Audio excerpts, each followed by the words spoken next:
swimming pool dyan, na parang nalakas sa kamansyon ng dati kasi may slide na mahaba. Innocent yung tsura ko.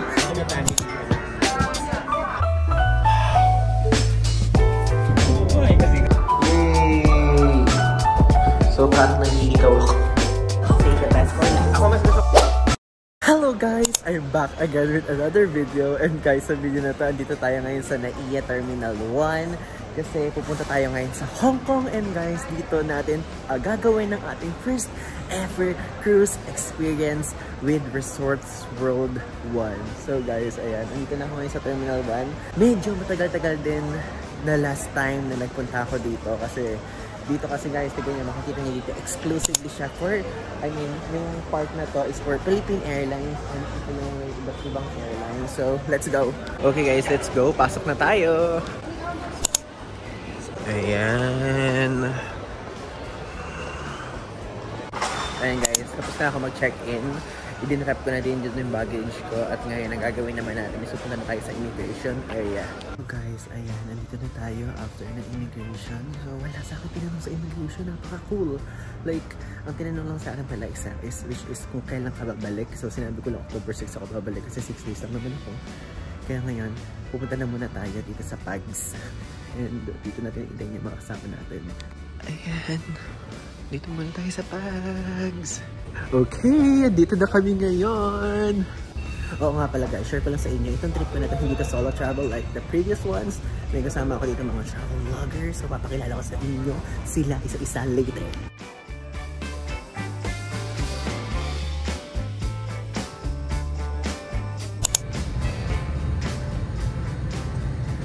Finally guys, touchdown dito sa Hong Kong.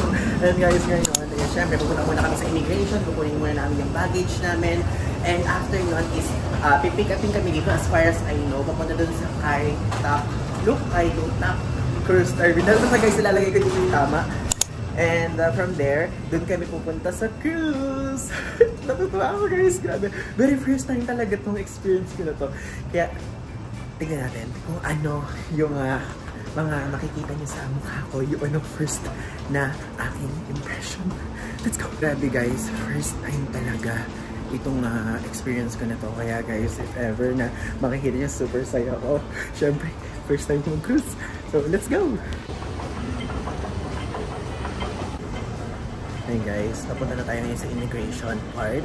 So, usually naman, ang tinatanong lang ko saan kayo mag-stay or whatsoever. And if ever na walang tanong, is dire-diretso lang din yun.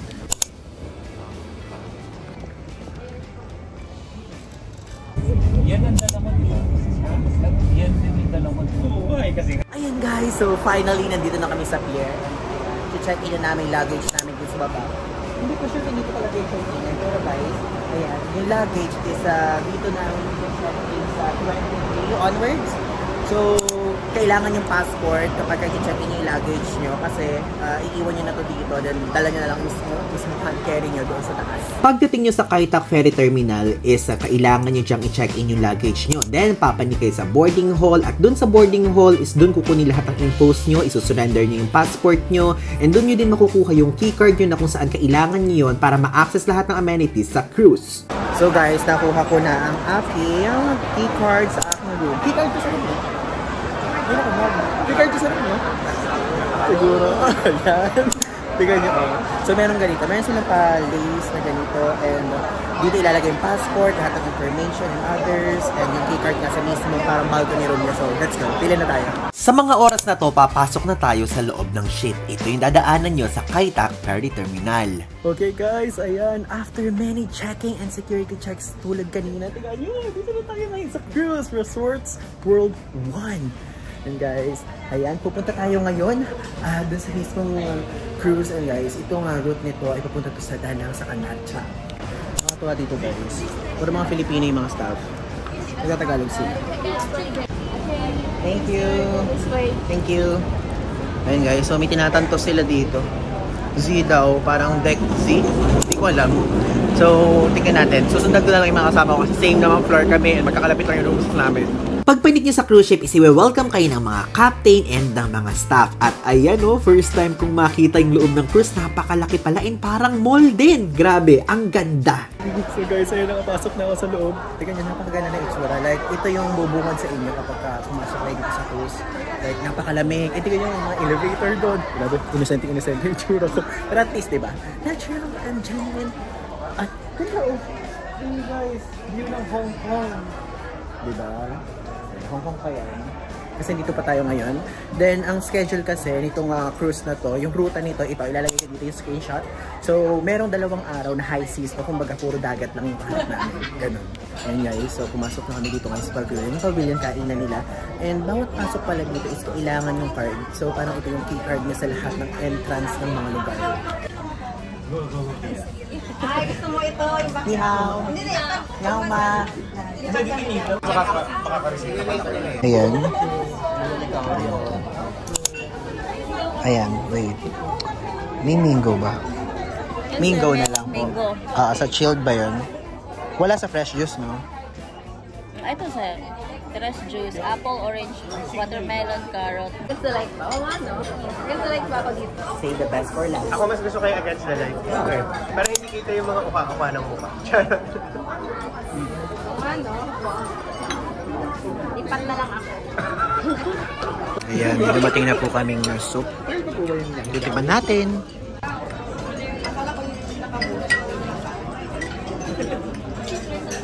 Lasang nilaga. Diba? Na medyo...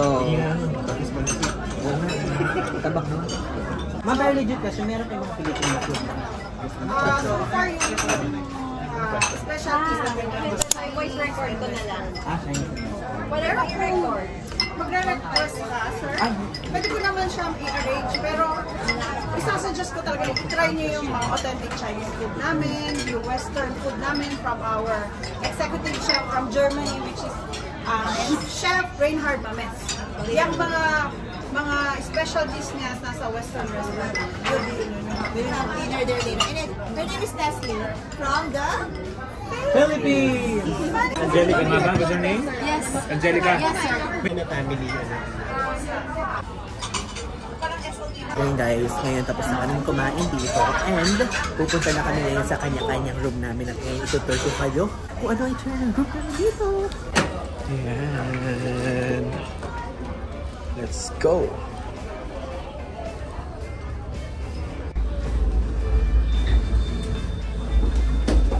Ikaw na mag-click na na. Ayun guys, so ngayon papanik na kami. Dito kami naka-assign sa 9th floor. And ang room ko is 9688. And ayun natin nyo. Clear dito. Ay, bakit finger? Okay. Ayan, so dito tayo naka-assign sa deck 9. Ito i-char ng hallway dito sa cruise. So, ayan, 9688A. Medyo mahaba. Parang nasa dulong part ata ang aking room. Yay! Ito yung iyo ah. Ay, yung isa. Ay, pagkatabi pala tayo. Ayan ang luggage namin. So, 9688.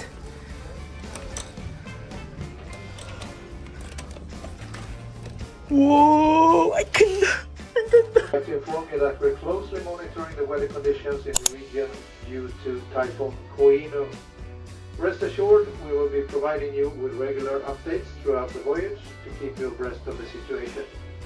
We will advise you if the forecast weather conditions has any effect on our itinerary to Vietnam or our return to Hong Kong. Once again, enjoy your cruise with us to Vietnam.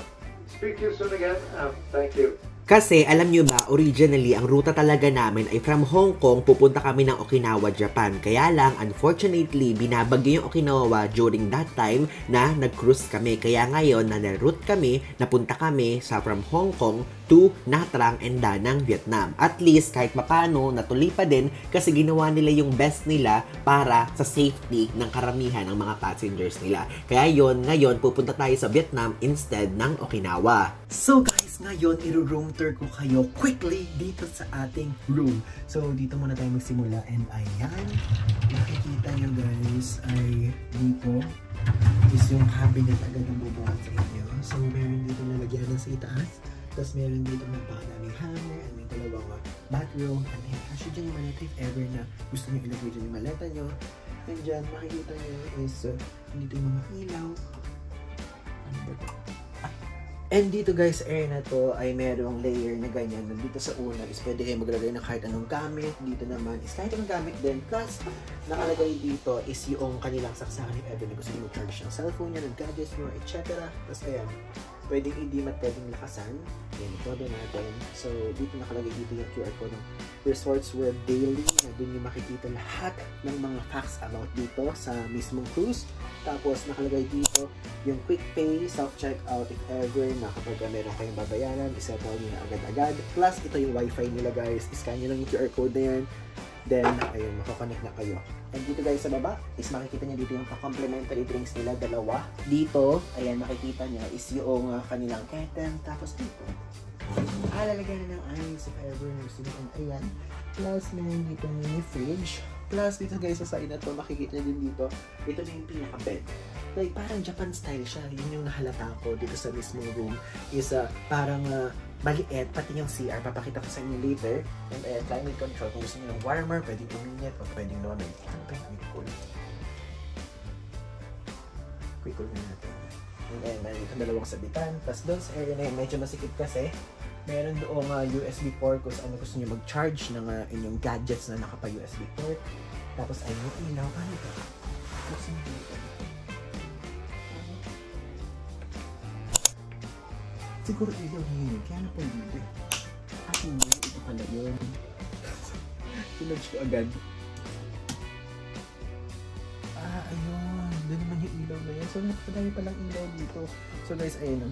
Ayun na yung telephone. Ayun, nakalagay din yung reception, housekeeping, emergency, etc. Tapos ito, mayroon ditong door na kung saan if ever na gusto nyo buksan is pupunta yun sa kabilang room. If ever na family kayo, tapos ganyan yung room nyo, pwede magpasukan na ganyan ng kwarto. Yung friend ko yun dyan, kaya lang syempre separate room kami. And dito guys, ayun, makikita nyo, dito is nakalagay dito yung parang mini couch siya. Couch pa tawag dyan. Or basta parang ganun. Pwede kayo umpo. Tapos ayan dito, meron dito parang mini vanity area na kung saan if ever na gusto nyong mag-makeup dyan kapag kayo ay mag-makeup. At meron ditong workroom. Ayan, medyo madumi. And ito guys yung keycard na kung saan is usually lahat sa mga ganap dito is naka-keycard. And ayan o. Makikita nyo naman ito na yung balcony. Pwede siyang buksan. So, paano to? Please use the door open. Ay, bababa pag open. Ganyan. Wow. Guys. Look. Sa itsura ng balcony. Oh.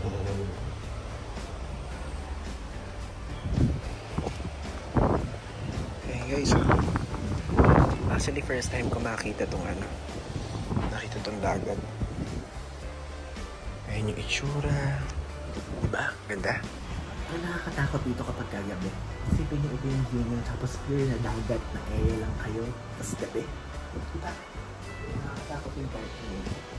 So, let's go. Pasok na tayo. Hindi na kami makikita dito. Talagang balcony lang talaga siya. Ever na gusto mo dito mag-iwag dito. Lalagyan nito ng diba? Minute siya ng sigarilyo. I mean, mga ashtray ganun. So, let's go in agad. Tapos guys, ito yung itsura ng CR. O, diba? Ayun yung itsura ng comfort room. And actually guys, ang lakas niya maka-Japanese style. Ganito yung mga Japanese style na CR. Maninipis and maliliit. So, ayan ang itsura ng CR. Talagang ganito din yung room ko doon sa Hotel Code Shinsaibashi. Kung naalala niyo yung previous vlog ko. So, ayan, meron dyang pa-shower. Tapos may pasabon sila. Pwede nyong i-heat. O kung gusto nyo mainit. Ayan, may sampayan dyan, may hawakan. Plus dito, if ever, ayan, kunyari nakasara. Ayan, may lalagyanan dyan, may sabitan. Mayroon dito pang towel na rack. Plus, ayan o, diba? Ayan yung basurahan. And dito is yung inyong toilet. Diba? Cool! Grabe guys, napakaliit ng CR and walang bidet. Pero okay lang naman, nasa cruise naman tayo. So, pwedeng kung ano lang gawin natin dito. Plus ito, may faucet na dito na merong pwedeng mainit o malamig, depende sa gusto nyo. And malakas yung pressure, oh. Ayan. Diba? Wala kasing pressure ng water. So guys, quick review lang. Diba kinil ko tong quick cool kanina? Ang bilis na lumamig na dito agad sa mismong room. So okay lang. Ganun ang gusto ko. Kasi yun ang aking gusto. Malamig ang ating hotel room. Ay, dito hotel. Cruise room. Tama ba? Okay guys, so ngayon kasi this is our first day pa lang and hanggang 5th day kami dito sa cruise. So ngayon is mag-picture na muna ako dun sa mismong taas. Titingnan ko kung saan ako pwede mag-picture. Then isasama ko lang muna kayo. Then after nun puputulin ko na tong video na to. And meron ako mga nakita parang shop dito. Pero gusto ko isa next video ko siya ipapakita sa inyo para mas detailed. Kasi ngayon pagod ako guys. So parang hindi ko maibibigay yung full capacity and capability ko na mag-vlog. Pero isasama ko pa rin kayo kasi mag-picture lang muna ako pang IG story dun sa itaas. Kaya guys, if ever na hindi nyo kami nakakala sa Instagram, hindi nyo ba nakikita yung effort ko? Yung effort ko na pumanik sa itaas kahit pagod na pagod ako para lang makapag-IG story. Joke. Tapos ayun guys, follow nyo ako sa IG. So ilalagay ko yung username. So samahan nyo ako, balik tayo doon sa itaas. Yan. Ito guys, kasi parang pa-ID nila to. And nakalagay dito yung keycard. So, hindi ko na siya tinatanggal sa katawan ko. Kasi kapag ka nawala yan, magbabayad ako at ayokong mangyari yun. Alam mo yun? Ayoko. Let's go. Tingnan natin. Feeling kami legend naman dito. Ayun, natigyan nyo. Alam ko maka-Titanic. I mean, Titanic inisip ko. Kasi guys, ay, umaga lang. Nararamdaman ko umaga naman. So, di ba may mga ganyan kasi din. So, back na tayo dito sa tabi. So, ayun, 13 to 10. 9 tayo. Ito 9 to 8, 7, 6, 5, 8. So, saan tayo pwedeng mag-picture? Wait, babasahin ko na muna isa-isa. So, ayan guys. Andito usually yung mga kainan sa 7 deck. So, dito tayo sa 13 kasi may nakita ko observation deck ay may camera. So, doon tayo magpunta ngayon. Ayan kasi yun. So, sa 9 tayo. State rooms and mga ano. So, doon tayo sa... bilis naman. 12 na ba ito? Ay, bilis. Let's go. So, parang naliligaw ako. Diyos ko, Lord. Cruise na lang to. Bangka na lang to. Naliligaw pa ako. Kinakain ako. Nakakalito. Which is, as a first timer, okay lang. Understandable. Punta na nga ako dun sa kanina ko. Nilakaran para di ako maligaw. Ayan. Sige, lakad lang tayo dyan, mga ma'am, sir. Dito sa Resorts World 1, maganda dito sa side ng kwarto. Maganda dito sa side na elevator na to kasi may bintana.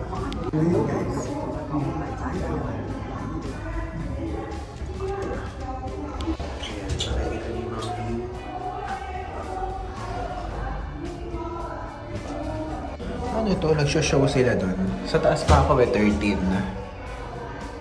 Yay! Ah, ito yung mga bandang swimming pool. 13 na ba to? Ay, sa taas pa ako. Pinakataas ako. Okay, one more. Wala silang saraduhan. Like, di ba ito pa open? Wala silang saraduhan, guys. Ayan, viewing deck. Let's go. Bukas ba? Oh my God, bukas! Ang lamig! Yay! Okay guys, nakapag-video na ako dito. So, sa 13 deck to. So, parang 13th floor siguro nila to. So, pinakataas to. And dito makikita nyo. Ayan, dito tayo. Asok tayo dito ng konti. Dito ako nag-picture. Kung makikita nyo, ito yung video na position or scene na yun. And ayan, may swimming pool dyan, na parang ang lakas na kamansyon ng dating. Tapos may slide na mahaba. Gusto nyo mag-swimming. Ayun, may swimming dito. Pwede nyo gamitin yun if ever na nandito kayo. Like, all-inclusive yan daw, guys. Then, meron din ditong mga parang inclusive na mga restaurant na free. Kumbaga, eat all you can if ever. Pero sa susunod na video ko tatalakayin yung talagang full detail. Kasi guys, ngayon ay kalaland lang namin dito and pagod na pagod pa ako. Isipin nyo, galing ako Nueva Ecija to Manila, na traffic pa ako sa Bulacan. Tapos from Manila, nagpunta nga ako ng Naiya. So sa Naiya is nagpunta kami ng Hong Kong. And from Hong Kong, pumunta kami dito sa pier at umakyat dito sa cruise. So pagod na pagod ako guys. Pero syempre hindi nyo naman kasalanan yun. Kasalanan ko yun kasi ginusto ko itong mag-cruise. So, yun, babalik na muna ako dun sa hotel ko and abangan nyo ang susunod na video ko dito sa cruise experience ko dito sa Resorts World 1 dahil marami pa akong features sa inyo, okay? So, yun lang. Thanks!